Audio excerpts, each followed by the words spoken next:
Hello and welcome to this week's episode of Uncorked with Funny Wine Girl. This is Funny Wine Girl, aka Jeannine.Luby. And I cannot believe we're already in April. You hear me say this like every month, though. I just feel like the months are really rolling along. But April, I have to share, is some very fun, special observances. Well, some serious ones too. But April is National Humor Month. So, of course, you'll be hearing me talk about it. And hopefully, I'll get to record an episode this month with my good pal, Gab Benesso in Pittsburgh. We always like to get on and chat and talk about the value of humor to help us be resilient, to empower us, to help us to laugh. It's really good for us. April is also something much more serious. It's Sexual Assault Awareness Month. So I want to give one more plug to an event that I've got coming up here in Scranton. So anybody who lives here or wants to visit here, April 13th is a Monday at 5:30 p.m.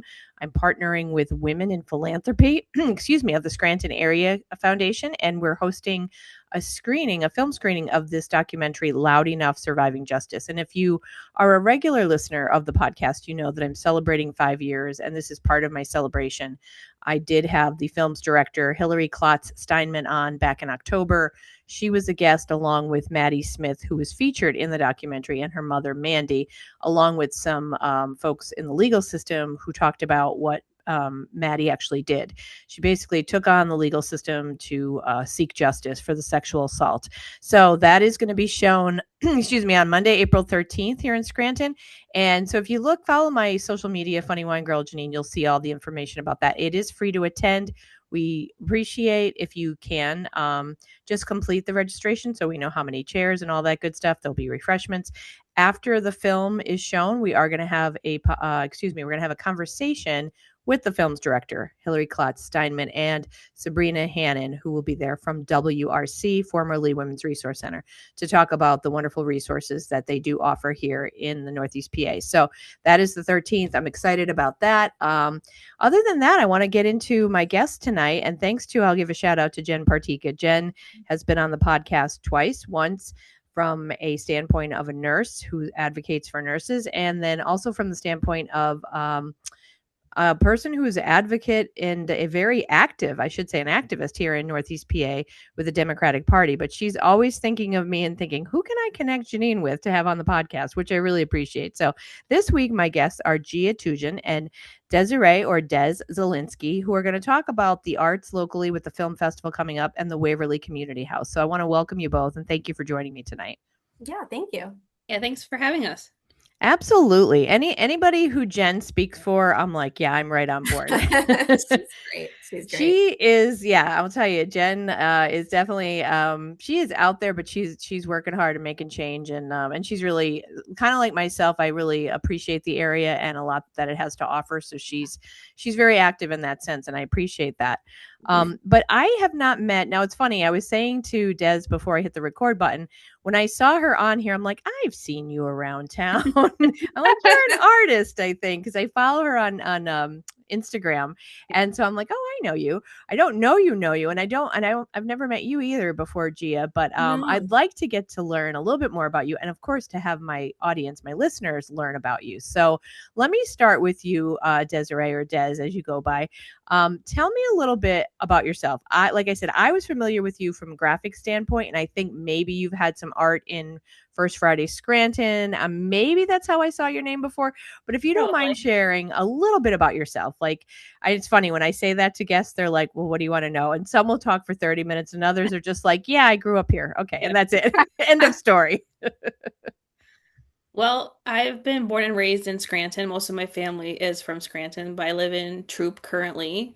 I've lived here all of my life. I went to school at Mid Valley High School in Troop, went to college at Marywood University. I have a bachelor's degree in graphic design, so that's what I wanted to do, leaving high school and going into college with my career.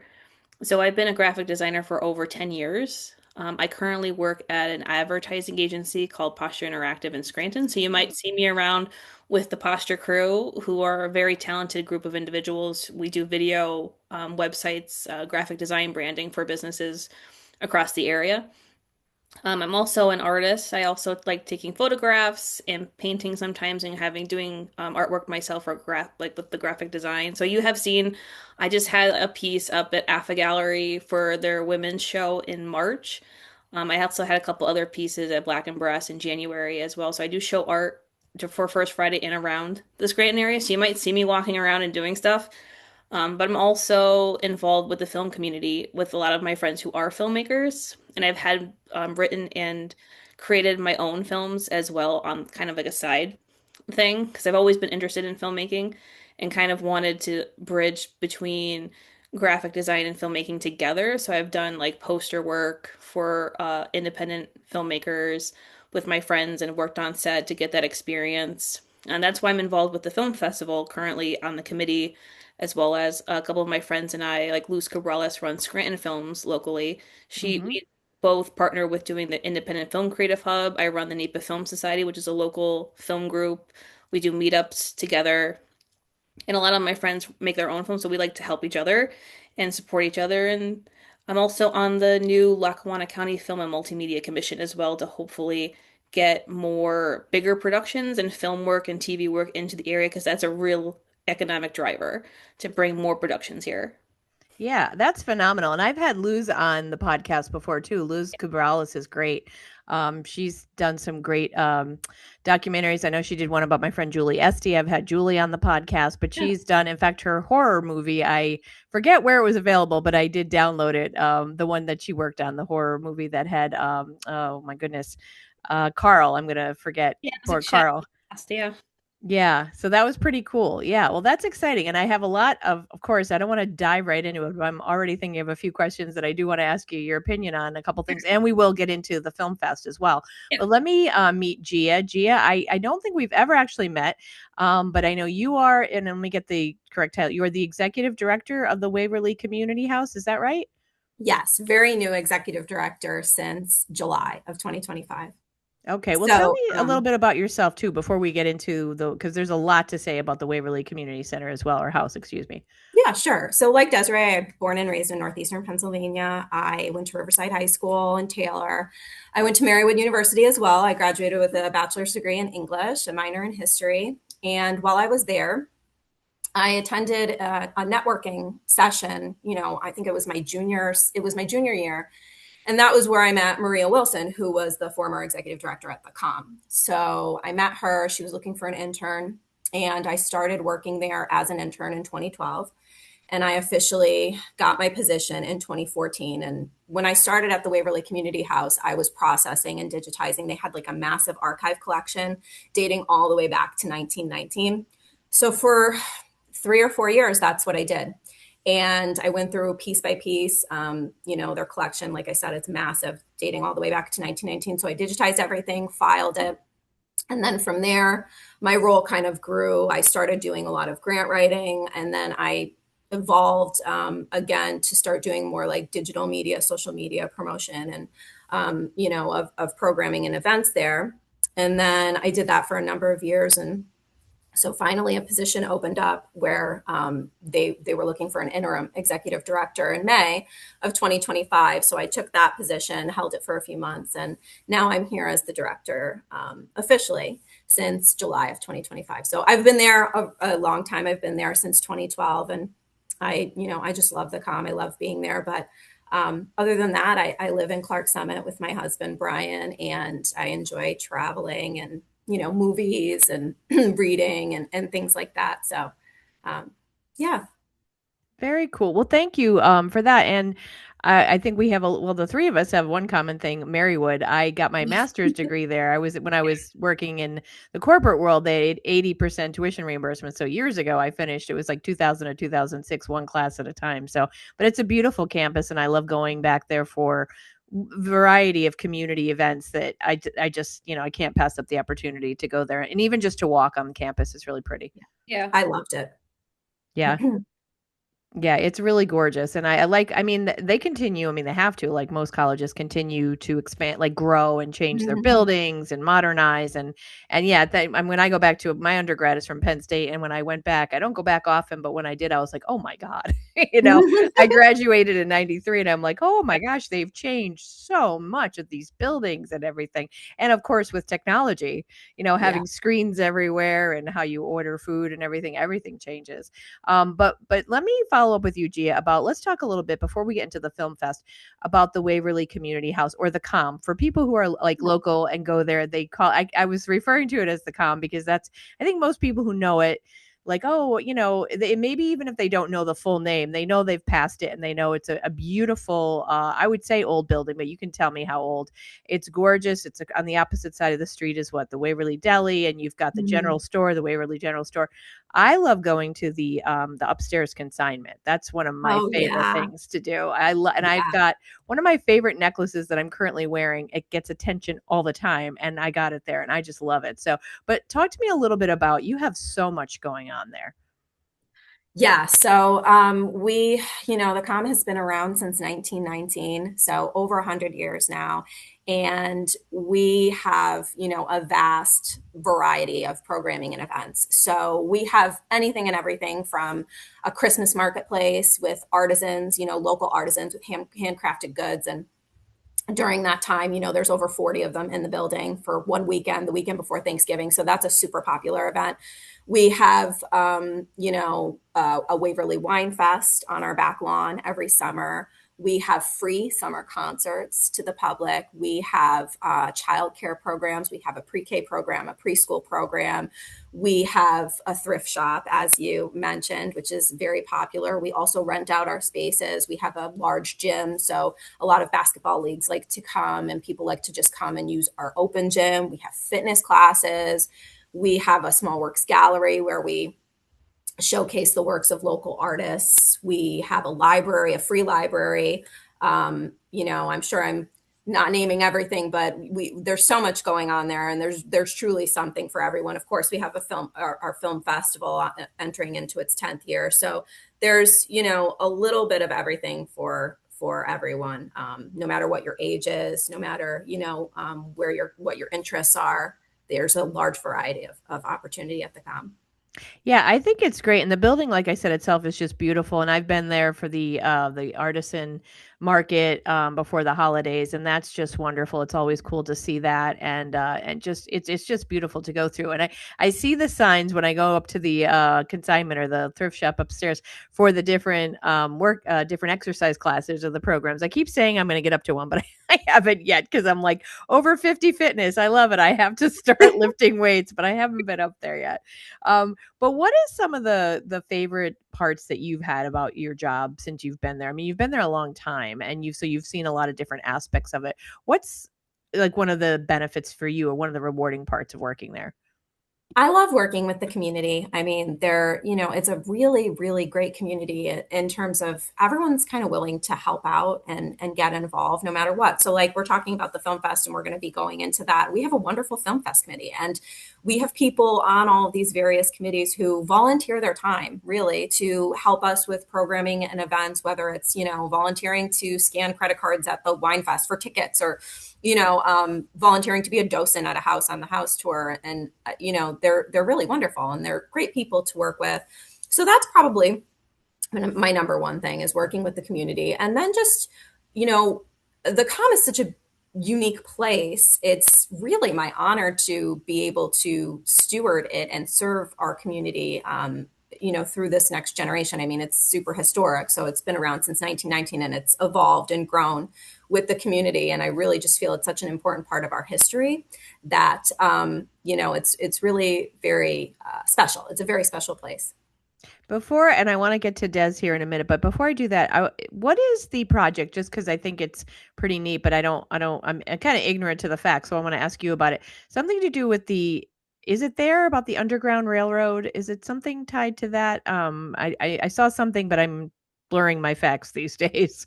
Yeah, so we have a destination. It's called Destination Freedom, and it's an Underground Railroad walking tour of Waverly. And that was something that I actually helped develop back in 2017 with Maria Wilson, who was the director.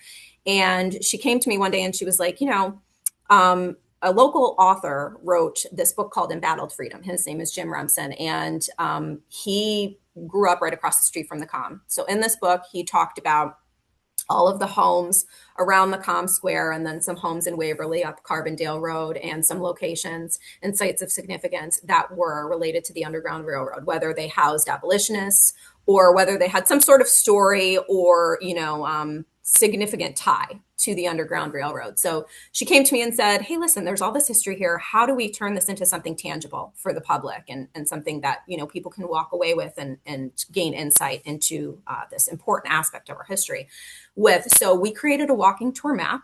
We got it designed by a graphic designer. And it was, at first, it was just the map in 2017. And then little by little, we started adding on. We did a companion reader, just a piece to accompany the map, going into a little bit more detail about each site.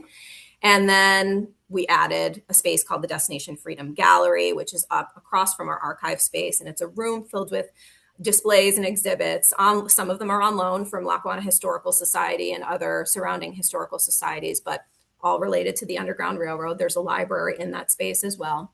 And then it evolved into doing guided walking tours. So we have someone on staff now. His name is EJ Murphy. He's a local historian, and he does guided walking tours. And actually, something really interesting about this program is that we're actually on the National Park Service. It's National Park Service Network to Freedom listing. That's what it's called. And we gained the notoriety on that listing, I want to say, in 2022. So what that does is, if you're interested in the Underground Railroad, you could search on the National Park Service, and it'll give you a list in the United States of all of the sites that are eligible destinations for you. And you have your passport book, and you could come to our site to get your stamp for Destination Freedom Waverly. So it's a really great program, and it's really interactive, and it's a good way and an innovative way for people to be able to learn about our local history. I think that's great, and I think people would be, and I know I'm guilty of it too. I didn't know the full details, but sometimes we don't really know what's right in our backyard. The history in our region is so rich, and something like that certainly, it helps people who live here, but people visiting, I think that's fantastic. I really do. That's incredible. Let me ask you, and then I'm going to get over to Des. I want to get into the film festival and a little bit more about films themselves. But there's a lot of history there, right? The building itself, something like that with the Underground Railroad. How do you, or do you not, is this not a concern? Like, how do you feel like with future, you mentioned future generations, to tie them in? Is it a way of, I guess to say, to get them interested or to attract them? Do you ever talk about like, oh, we have to do different events to get their attention, like the younger generation? Or is it a combination or a balance of like, let's get them to learn and appreciate history and use some newer modern things to get their to draw their attention in the first place? I would say that, the COM is fortunate in that, like I said, it's constantly, I feel like it's growing along with the community, and it's crazy that I feel like it kind of just does that on its own. I don't know. It feels like its own like living being to me. But I will say that we've had absolutely like no problem getting people interested in history and in this program. I think that this community in general, and even the surrounding communities, like we've had inquiries from New York City, we've had families traveling from Georgia. And when I asked them, like, well, how did you hear about this program? Just Google, looking up Underground Railroad. They're really interested in history. And so, local schools will do field trips to the COM as well, to do the walking tour. Local universities. We've had such a diverse group of people, families, schools, organizations. And so I would say that, yes, they're kind of, I feel like it comes naturally almost. They're just very interested. But yes, we always are trying to evolve along with the community and incorporate different elements into our programming. So like I said, it started off as a map, then it sort of evolved into a gallery space. There's also an app you could download on the App Store on your iPhone, and it's $4.99.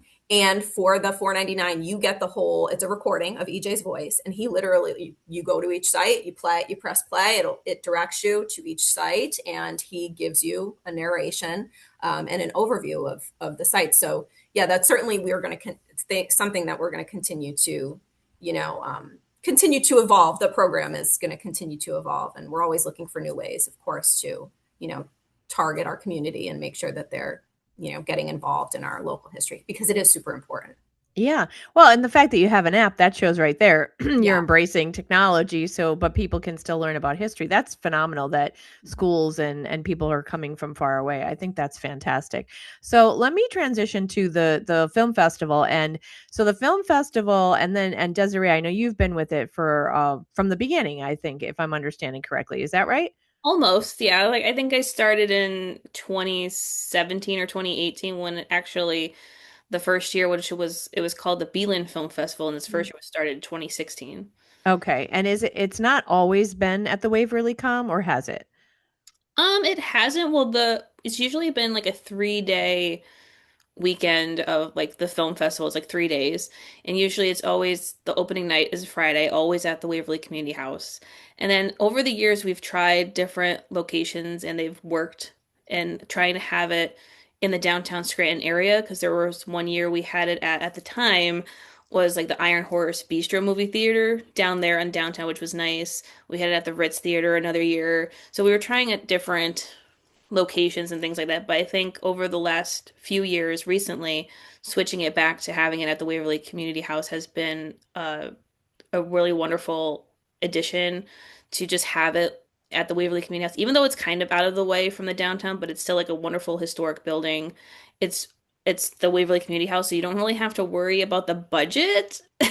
With like other venues, you might have to pay some sort of fee to use the other venues, so it's kind of like saving money in that regard, which we Mhm. try to save money. But it's been really great. It's and having showing films not just in the gym area, but also in the scout room has been fantastic. And so, and just for people listening, I jumped kind of right into it, but it's called the NEPA or NEPA Film Fest, right?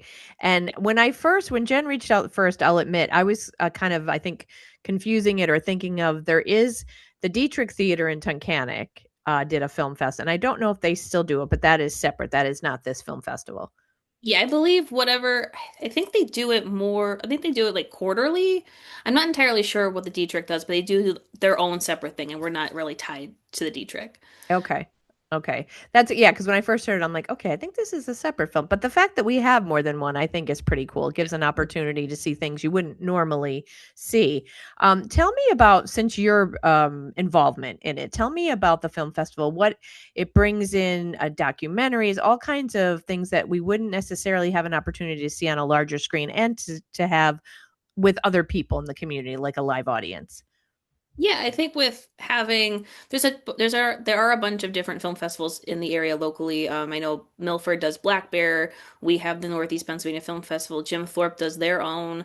If you get closer down to Philly, Philly obviously has their own. So it's really nice that everyone, even Allentown, Lehigh Valley, has their own film festivals. And I think I hope it's like we're not trying to compete with each other, but kind of bringing wonderful films to the area. Like with the Northeast Pennsylvania Film Festival, we show documentaries, we show dramas, horror, sci-fi, we show all kinds of films and features and things like that, just to bring because that's what I love about film personally is finding out those stories that I didn't know about or it makes me think of something that I never even considered or didn't even know about was happening. So it's bringing like thought-provoking films to the area. And also filmmaking is a really wonderful art form in that regard.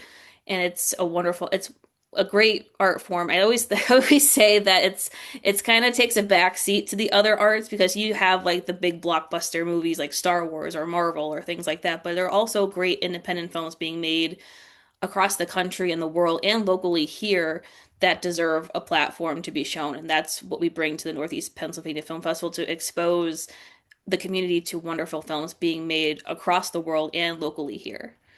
And so, what are some of them? Are there local films in it this year? And what are some of those that you could mention?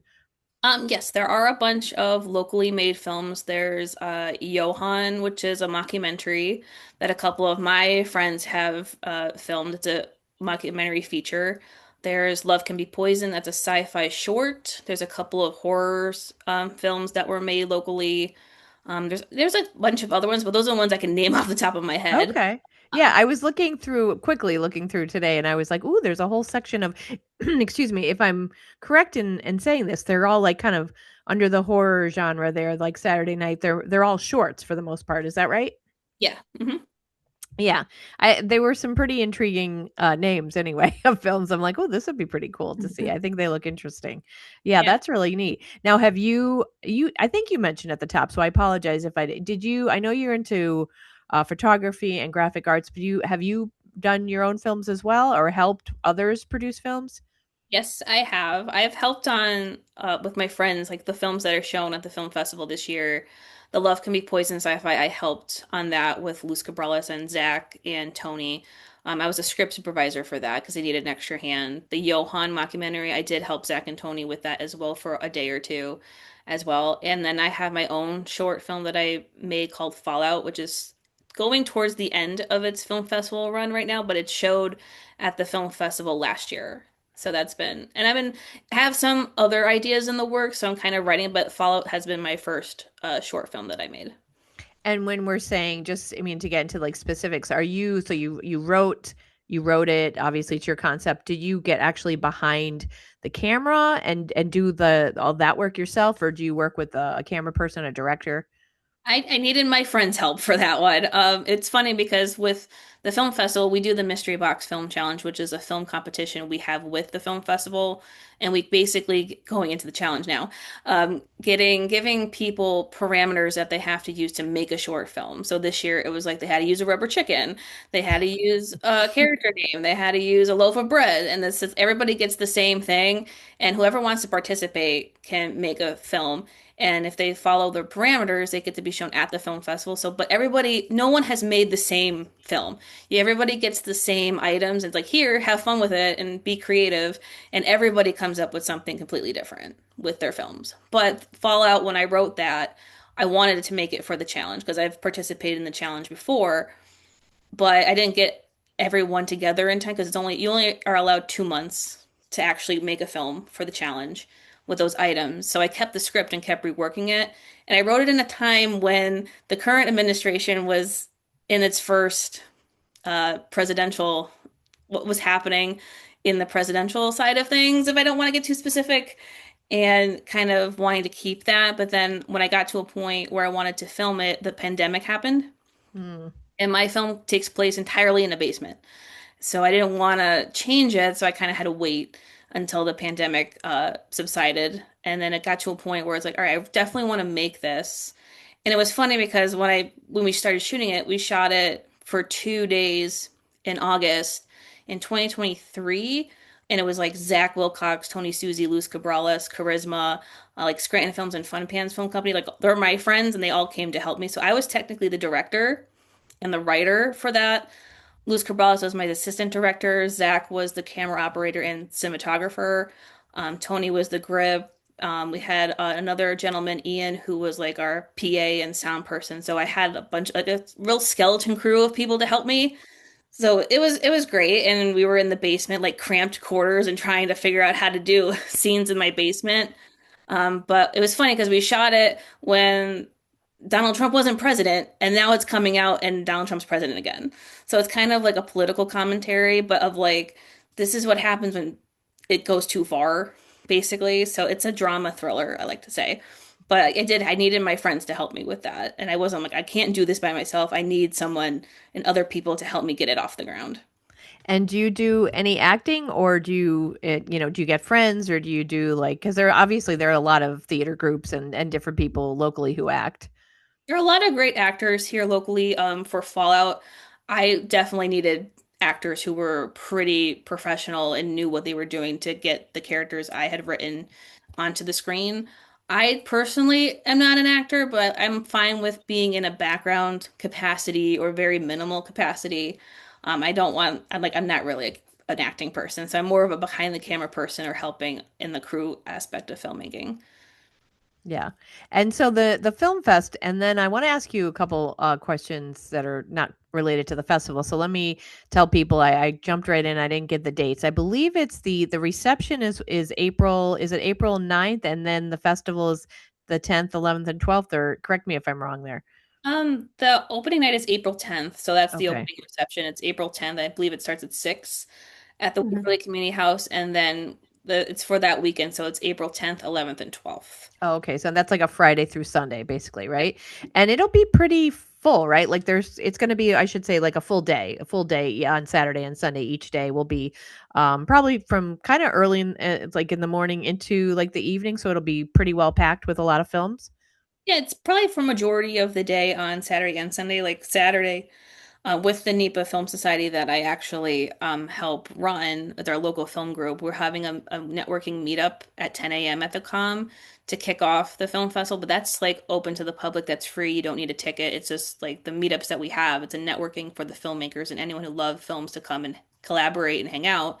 And then once it's only like 2 hours, we'll do that in the morning. And then once that's over, the film festival starts at 12 on Saturday. But that if you want to stay for the film festival, you'll need to purchase a ticket for that. And I believe Sunday starts at 12 as well. Okay. Mhm. And then Friday night, again, anyone can attend, but there is, I believe I was looking at the website. I believe it's, I think it's 75 to attend, and it's like a reception. So there's not a film being shown, but it's more supportive and a reception. Is that right? Yeah, it's more of we're gonna be showing like a 10th anniversary video compilation at Okay. that. It's a cocktail hour, some heavy hors d'oeuvres for that, wonderful entertainment. So we'll show the 10th anniversary video, we'll show trailers of the films that are going to be shown this weekend, and then it's kicking off with Jeremy Luwan from WNEP. We'll be moderating a filmmaker panel that we have like our three filmmakers who won past the film festival came to wanting to speak about filmmaking. Oh, wow. Oh, that's pretty cool. That's a really full event. There's a lot going on there. That's really cool. And Gia, let me ask you to go back. So this will be your first year. Is that correct, as the executive director for the Film Mhm. Fest? Is that fair to say? Yeah. Yeah. So what are your thoughts on it? Are you excited about, I mean, this is one more thing. Obviously, you have so much to manage there, but I mean, you must be probably if you're a film lover too, or you like film, this is probably a pretty cool event to be part of. Yes. And it's our 10th anniversary this year. So it's incredibly, it's even more special, I feel like, because I remember when back in 2016 when it started, I was working at the Com. I wasn't directly involved with the Film Fest, but I remember its early inception. I remember how it was created. And I remember, year after year, kind of the programming of it all. And it's been really cool to see it evolve into what it is now.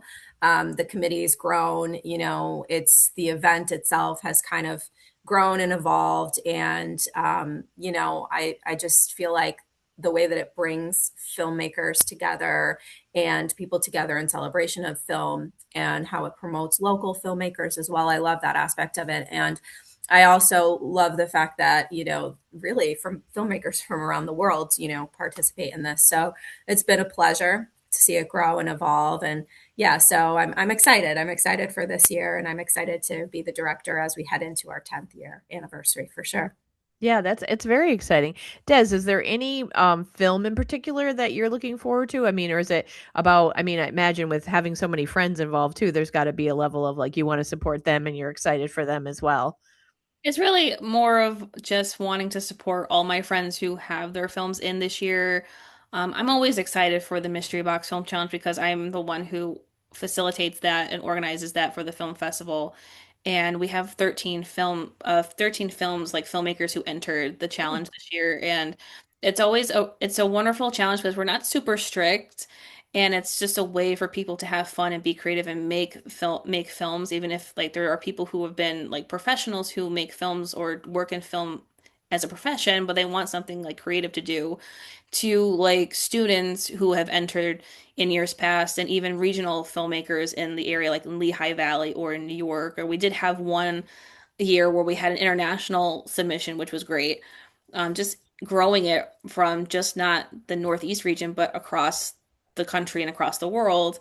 But like the students are like amazing when they submit films for the Mystery Box Film Challenge. Like last year, we had a 12-year-old boy submit Wow. a film, and he had his mom in it, and it was a horror movie, and it was so cute, and it was so like fantastic. They have like really great films. They're so funny, and they're trying, and they're learning how to make a film, and they're learning how to like shoot things and edit things. So that's a really great avenue for students, especially.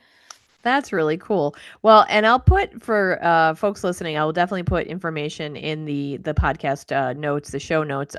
It's a NEPA. You have its own website, right? Is it NEPA Film Fest or yes. Yeah. NEPAfilmfest.com. .com? Okay, and I'll put Mhm. that in there so NEPA people Film can Festival.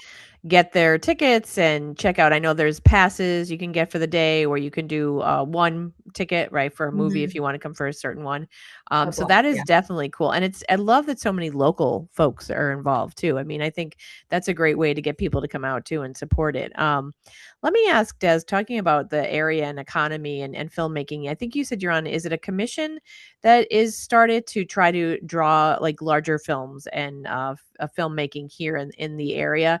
Is that correct? It's like a commission to kind of like to get films shot here. Is that fair?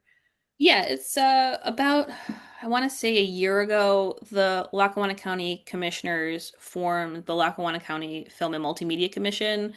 It's a 9-member commission. I sit on that currently with 8 other commission members. We have various backgrounds, and the goal of the commission is to bring uh, film work, television work to the area to bolster the economy, to there are people around here like my friends and people who want to work in film and television to make a living and to bring that benefit here because you see it in other states like in Atlanta or New York City or in other states of like they're bringing a lot of work like Pittsburgh or Philly. It's like why is it always in Pittsburgh and Philadelphia? Why can't it come up into Scranton? But we've had some films in the past have come into the area to film, like The Virtuoso, which was, I don't know if anyone remembers, like they came to film in Scranton and they blew up the RV on Wyoming Avenue. That was a couple years ago. So I was there for that, like seeing them blow up an RV on Wyoming Avenue. But it's like, yes, it's great when, or even like in like a long time ago with Jason Miller, Yep. the championship season, like that was a huge Mm-hmm. it's bringing just having that community recognition, and it's like, oh yeah, it was filmed here. Even The Office, even though The Office wasn't filmed in Scranton, it's still such a huge draw, and it's Yeah. getting a draw of like tourism to the area. But when a film production comes here, it's not just filming. It's like the crew has to stay in the hotels.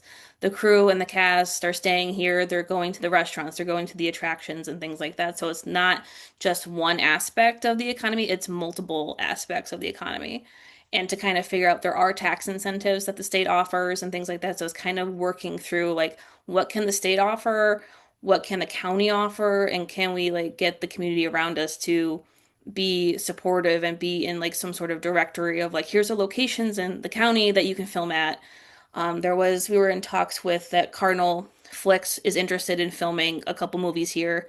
We were talking to them and it was interesting because we were asking like why did you choose the area, like why Scranton? They're like, well, it's wonderful because a lot of their crew is based in New York City. We're only 2 hours away from New York City, but also the area. It's like if you drive 30 minutes north, you're in farm country.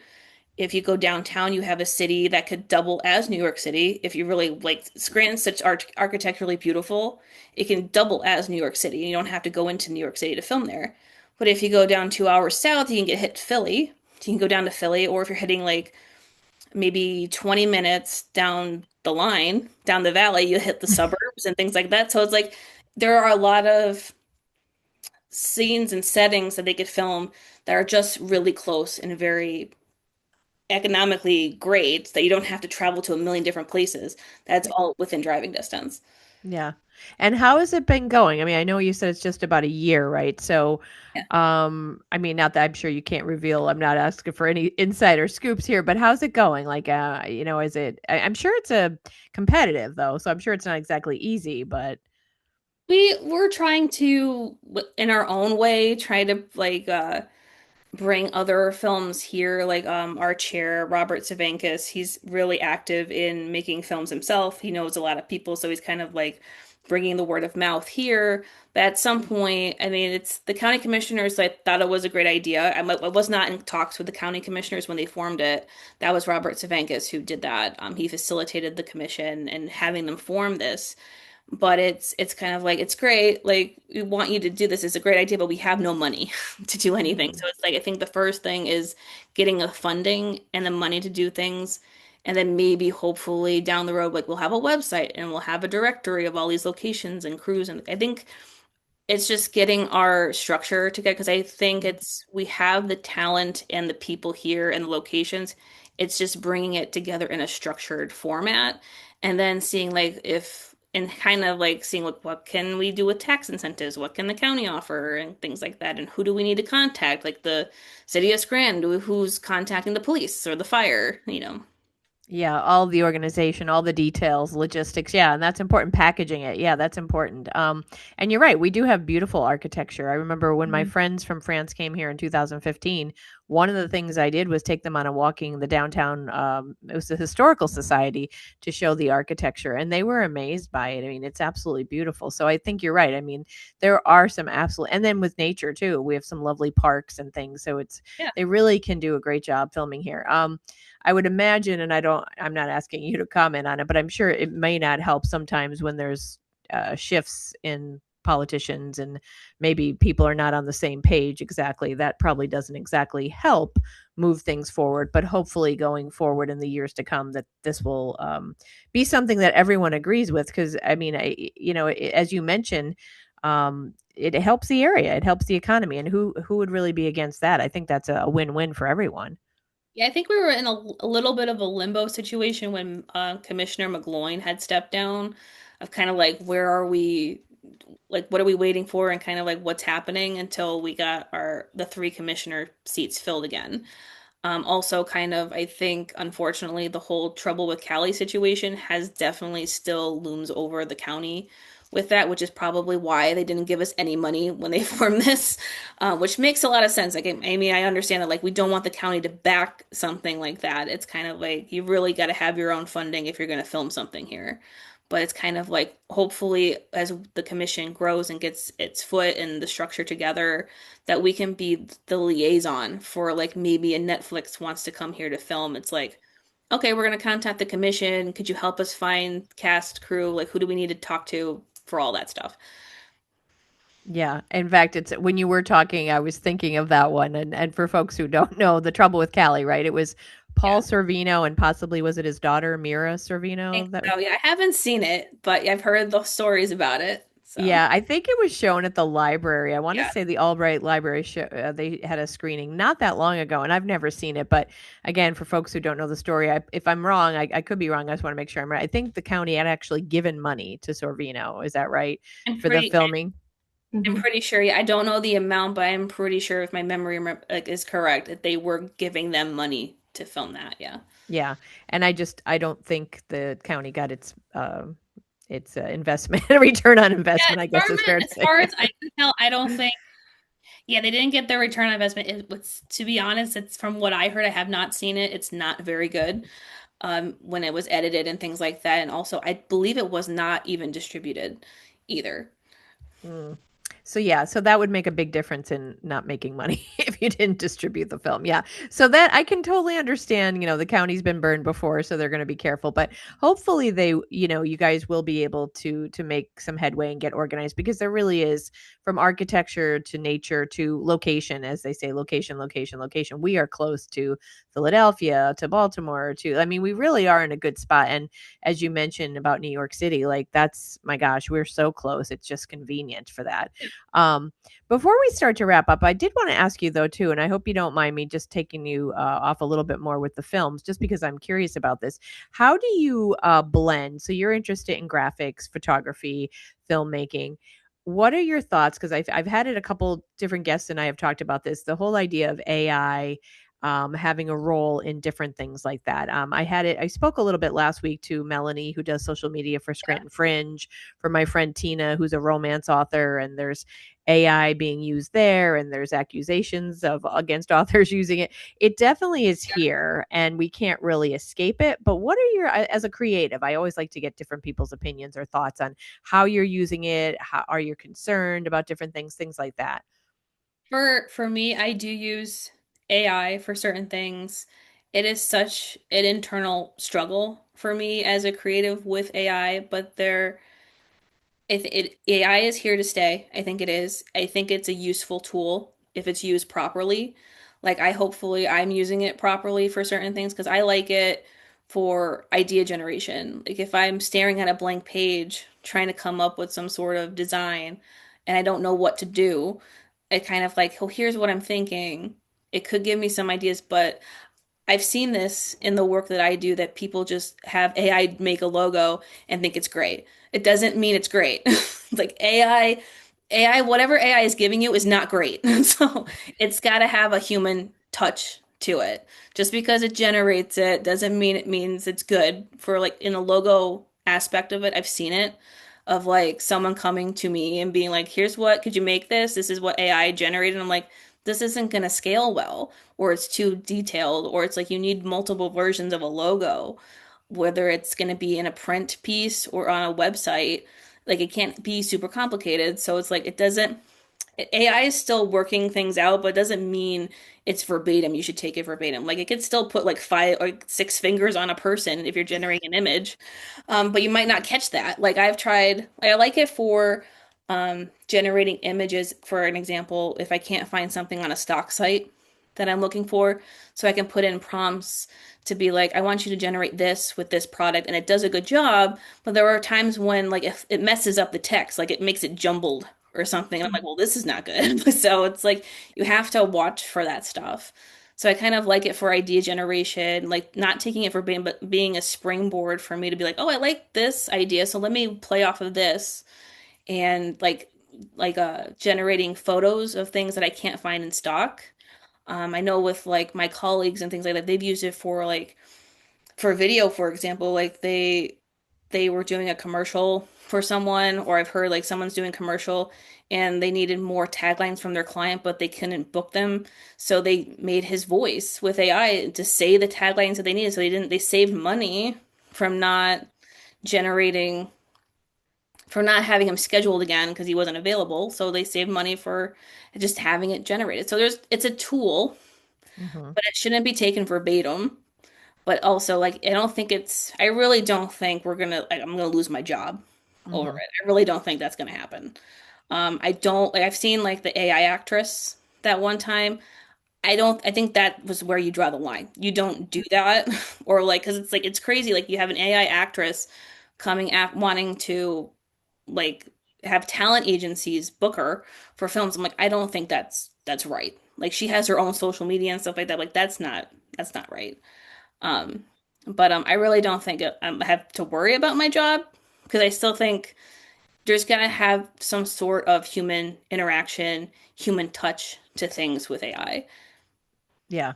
Last week, and I want to close. I'll give Gia the last word here. But last week, Melanie, when she was on, we talked about this idea that, and I don't know if I think it's true, but Val Kilmer's family giving their blessing to have, I guess AI, like his likeness or whatever it is in movies. And like she said, that's kind of an scary precedence that it could set for like actresses who, maybe they don't have any family members left living. So do they just start, making movies with a Marilyn Monroe, like, character or whatever? That I think that it kind of opens up some really scary possibilities. Is that something that you would be thinking about now with films and filmmaking that might be a problem or an obstacle?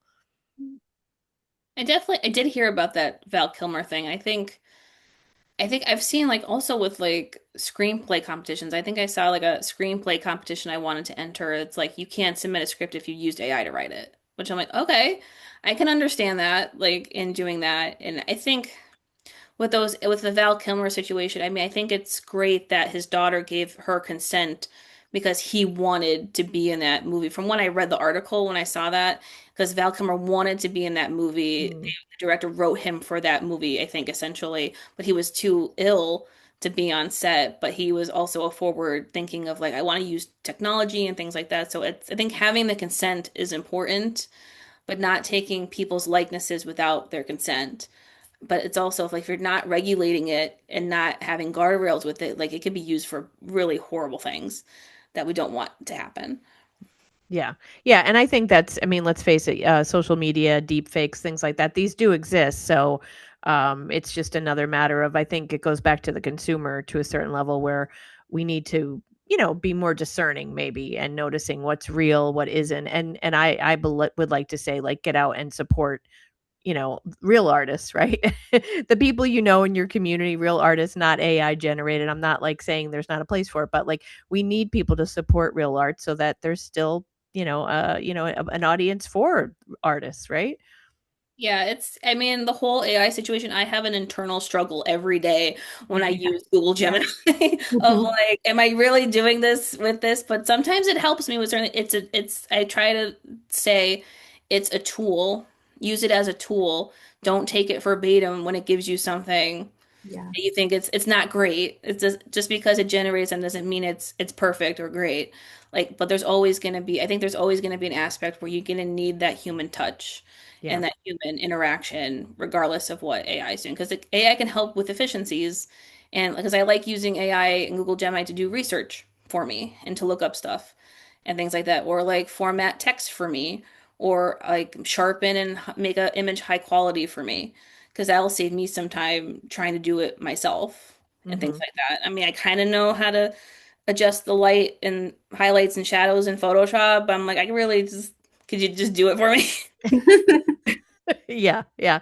And I think so you mentioned that you work for Posture. I think it was Joey works. Joey is at Posture, right? Joey Zarcone, yeah. Yes, he gave a presentation not too long ago, I think a month or two ago, and I attended it at the Scranton Chamber Yes. about AI. And to your point, it's a tool, and I think that's something for all of us, whether you're in the arts or not, to remember. Like as he pointed out, it's really important what you put into it. So what instructions you give it, what information you give it is gonna, determine what comes out of it. So as to your point, you can't just assume, oh, this is correct. You really have to still proofread, still fact check, especially if something doesn't seem right. So it's kind of like, garbage in, garbage out. You have to be very specific what you want and let it help you, but it's not a cure all. It's not an answer. I mean, he gave some really good tips in that Yeah, presentation. 'cause we've had like with our positions of using AI for an efficiency standpoint and doing things a little bit quicker, a little bit more efficient in that regard, and things in areas where we could save some time, save some money. We don't have to reschedule somebody and things like that, but we still have the human touch, the white glove service of providing an amazing services to our clients and giving them the best that they can. We still touch it, we still work on it, we still give it the best that we can. Yeah, and I think that's important. Well, thank you, Des, so much for sharing. So I will put in the show notes about the film fest, but I want to give also to follow you on Instagram for your art and the things that you're doing. So definitely check out Des Zielinski, and I'll put your handle in the show notes. So thank you. Yeah. Um, Gia, I want to close with you. So and again, I will put all the information about the upcoming film fest there, but also for people to check out the Waverly Community House has a website, and you're Mhm. on Facebook because there is truly, and like you said, you may have left something out. You have so much going So on, and things will continue. I'm sure all like spring, summer. It's not like there's ever a really like stopping time. Like you're going all year, right? yeah, so after the film fest, it's right into the Waverly Waddle. So that's a 5K we do every year.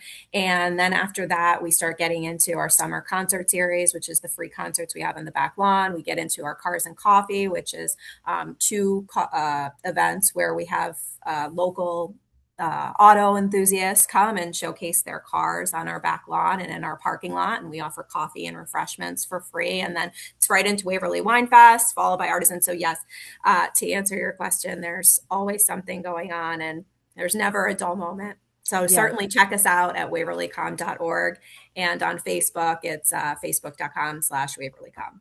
Okay, great. And I love to that it's really a lot of these things are affordable. It's and I, or like free, and the thrift shop, it's affordable. Like I like Mm-hmm. that because it makes it accessible to a lot of people. Yes. Yeah. Yeah. Yeah. So, like I said, the summer concerts are free. Cars and Coffee is free. And then like even the events that you have to pay to get into, the ticketed events like Artisans Marketplace is $5 for a ticket. So affordable, free. The idea is just to get people in the door to enjoy all the Com has to offer, and celebrate with our community.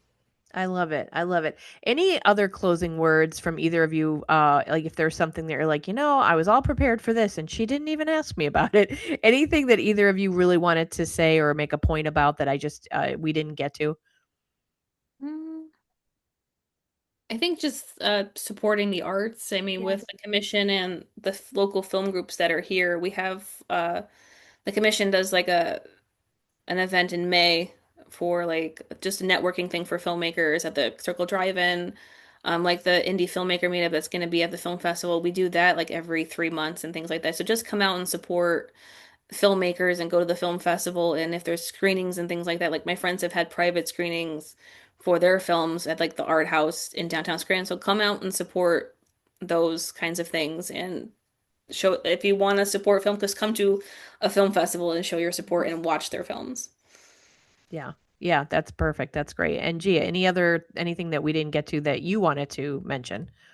No, I would just say, the Film Fest is going to be a really fun weekend. And I know April's a busy month for everyone, but if you have time and you could stop by even just on Saturday or Sunday for a block, stop in. It's $10 for a block ticket. And, we have a lot of different blocks, horror, sci-fi, as Desiree was saying. So stop in and check it out and support local film in our community. Yeah, I think that's great. And can people get tickets that day if they don't go online and get them ahead of Yes. time? That's Hmm. okay. Yeah, Yeah. great.